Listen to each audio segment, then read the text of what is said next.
a video, a carbon removal update on the Stihl MS460 build. A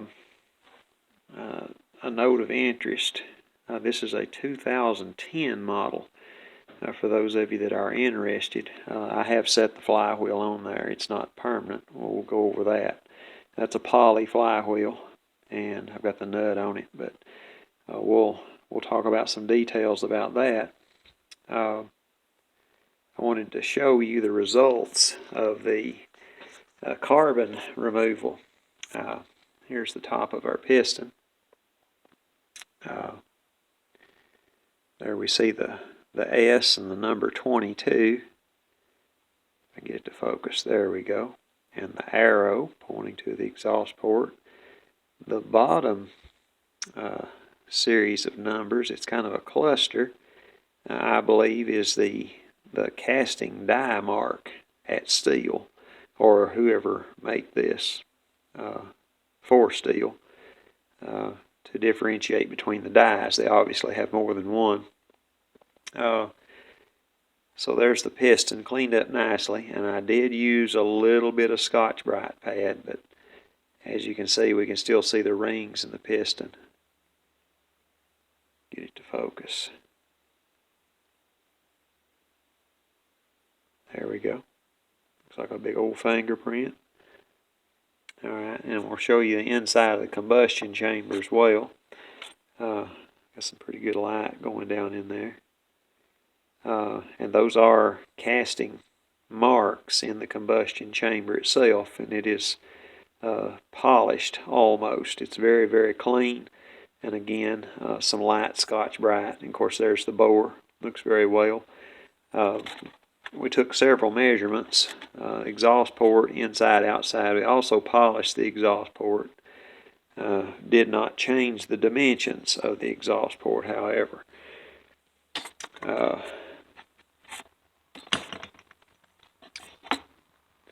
And I have those dimensions. And some other notes of interest. We also measured the muffler ports. It has a factory muffler, the one that came with the saw. Get us a light going here. All the light we can on it. The larger hole is 7 millimeters, and then it has an elongated slot. It's 2 by 19 millimeters. And the interior of the muffler, those of you that know Stihl mufflers, it does not have the cage that I'm used to. The older stuff that I mess with is caged, and that is, there is a cage around that. That's not the proper terminology, but most of the ones I've messed with, they have holes in them from the factory. But anyway, there's that.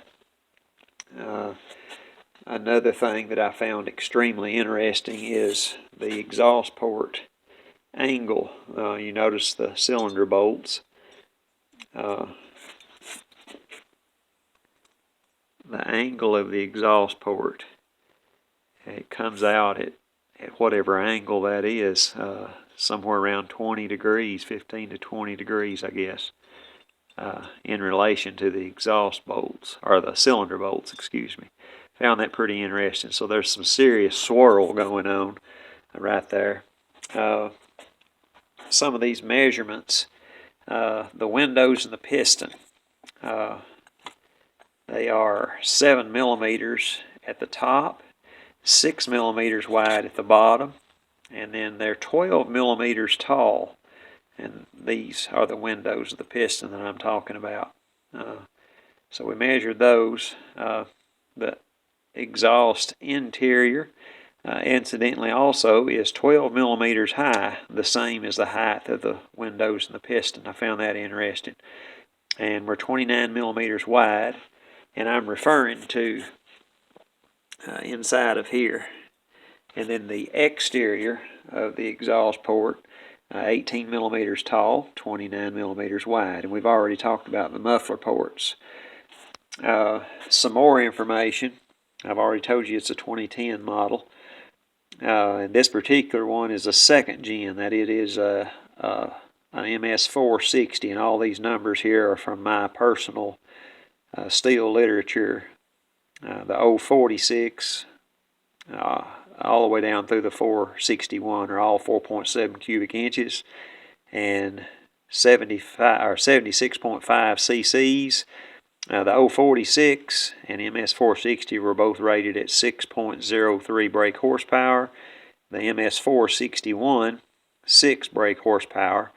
And then what I'm calling the fourth gen, the MS462, but notice the cubic inches, 4.41 cubic inches, 72.2 cc's, 6 brake horsepower. It's been noted by several that the 462 is not as torquey as the previous three models. And then just for comparison, the 500i, 4.83 cubic inches, 79.2 cc's, 6.7 brake horsepower. And then finally, the MS660, I don't have the specs for the 661 on hand, but the 660 is 5.5 cubic inches, 91.6 cc's, and 7 brake horsepower. So there we see a few facts and figures. I had great interest in this for some time, and read and watched a lot about the 460, and I've had some experience with the 461, running it some. Having them in the shop and repairing them and doing test runs and whatnot. You can look through some of my back videos and see one.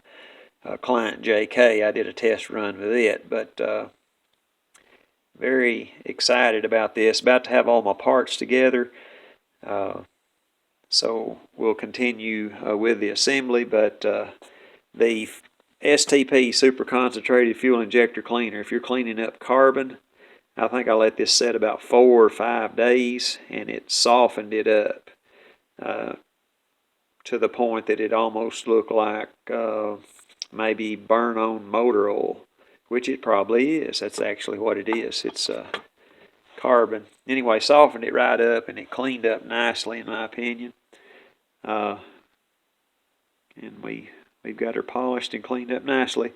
I want to drop the piston in the cylinder. And like I said, this was a very low hour saw. It fits very nicely. Very nicely. Almost no wobble. Fits the bore nicely.